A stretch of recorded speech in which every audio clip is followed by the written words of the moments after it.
In a full-page ad that appeared in the New York Times this weekend, an image of National Security Advisor Susan Rice is paired alongside this phrase: Susan Rice has a blind spot, genocide.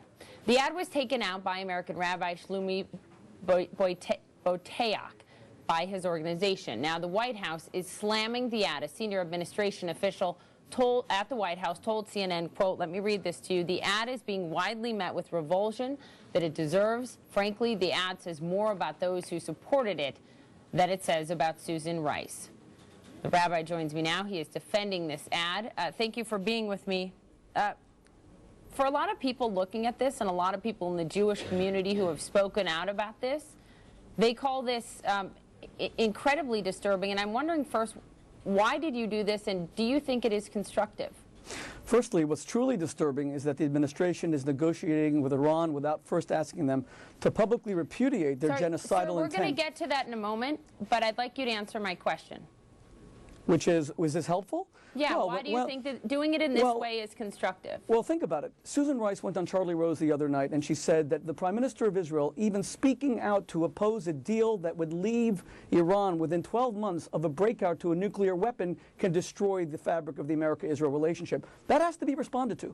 If the National Security Advisor of the United States of America has an issue with the leader of a nation who experienced the genocide, simply defending his nation, that has to be responded to. Now, we all have a blind spot when it comes to genocide, which is why we had Cambodia and Rwanda and Srebrenica and Kosovo, etc.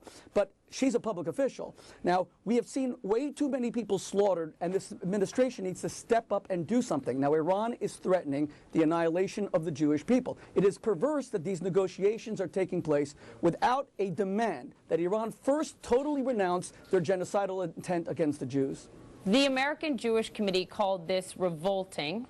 The Anti-Defamation League called it spurious and perverse. The Jewish Federation of North America called it outrageous. I think what I'm wondering is, what is your goal? What do you hope that this ad accomplishes?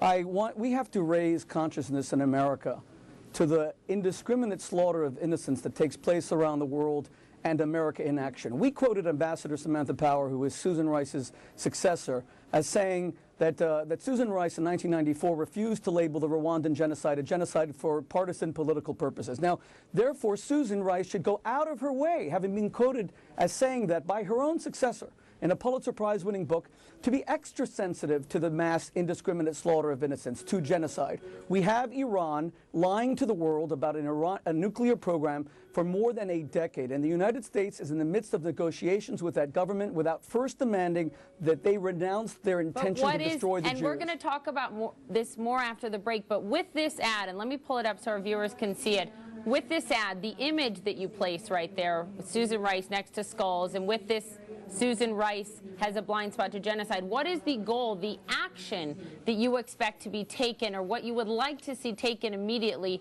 in response to this? Because you even had Madeleine Albright coming out speaking about this, saying, you know, anyone watching history can see Ambassador Rice as a patriotic public servant, conscientious voice versus genocide, and staunch ally of Israel. What do you want to see happen, sir? We want the American public to stand up to our government, be it Democrat or Republican, and demand that we use American power to protect innocents that are being slaughtered in places like the Central African Republic, Darfur, and Iran's genocidal intent against Israel. How can Madeleine Albright say that when the immediate successor to Susan Rice, who's currently in office, Ambassador Samantha Power, quotes Susan Rice as saying at a national security meeting in 1994 that we cannot label Rwanda a genocide because it'll affect Democrats in the midterm elections. That is a historical fact. And the reason those pictures are there is those are skulls from Enterama Church in Rwanda, just outside Kigali, the capital. I was in that church. 800,000 people were hacked to death. The United States did nothing. We have to begin to intervene in genocides. God gave us this military power and all of these resources in order to protect African children who are being hacked to death, and whether they're in the Middle East or anywhere else, that is our responsibility. Are you at all surprised by the reaction from a number of these organizations, the American Jewish Committee, the Anti-Defamation League, the Jewish Federation of North America, all speaking out against this? Are you surprised? Did you expect their support in this? Our organization doesn't have its principles and convictions determined by popularity or by praise. We believe in the infinite value and dignity of human life. We believe that the United States has to intervene when it comes to genocides. We believe that Susan Rice should not be condemning the leader of a tiny little Middle Eastern country which is facing a nuclear threat from the foremost sponsor of terrorism around the world. She should not be saying on national TV that he has no right to speak out, and if he does, he will harm the relationship with the United States. That's a form of bullying. It's unfair. This country believes in freedom of speech. Let the Prime Minister speak and agree with him, disagree with him, but don't silence him. We have to get a break in. Stay with me. More with the Rabbi after a quick break.